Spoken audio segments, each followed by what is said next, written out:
ઉનાળાની શરૂઆત થતાં પીવાના પાણીનો પોકાર પડી રહ્યો છે। સરહદી બનાસકાંઠા જિલ્લાના ગામોમાં પીવાના પાણીનો પોકાર। બાબરના લાડોલા ગામે પીવાનું પાણી ન મળતા માટલા ફોડી વિરોધ કરવામાં આવ્યો છે। તો આપને જણાવી દઈએ કે છેલ્લા 3 વર્ષથી પીવાનું પાણી ન મળતા મહિલા રણચંડી બની માટલા ફોડી વિરોધ દર્શાવ્યો છે।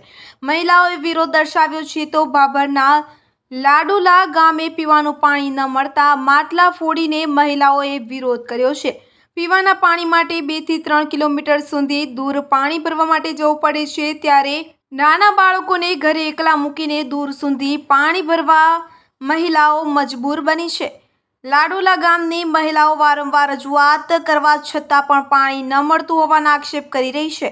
પાણી નહીં મળે તો વધુ વિરોધ કરવાની પણ ચીમકી ઉચ્ચારી છે। મારું નામ સીતાબેન।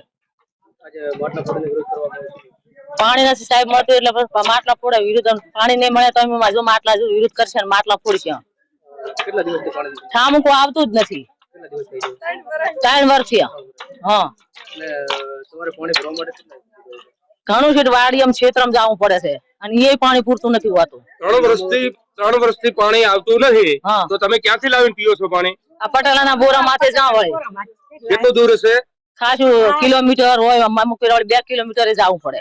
હા હા, અમારે પીવા નથી મળતું તો માલ ને ચાથી પાવું ના આવતું છે। તારાબેન ઠાકોર। તારાબેન, પાણીની સમસ્યા કેટલા સમયથી? 3 વર્ષથી પાણી આવું અડેરું છે અને પાણી પીવા મળતું નહીં અને અમારે છેલ્લે છેલ્લું છે સણવા આમ લાગે છે ગામ પાણી। આજે પાણી ન મળવાથી તમે કેવી રીતે વિરોધ કર્યો? કેવી રીતે વિરોધ કરો? માટલા ફોડો ને આ ઓછલો પૂછો, બીજું શું કરો? એના નામનો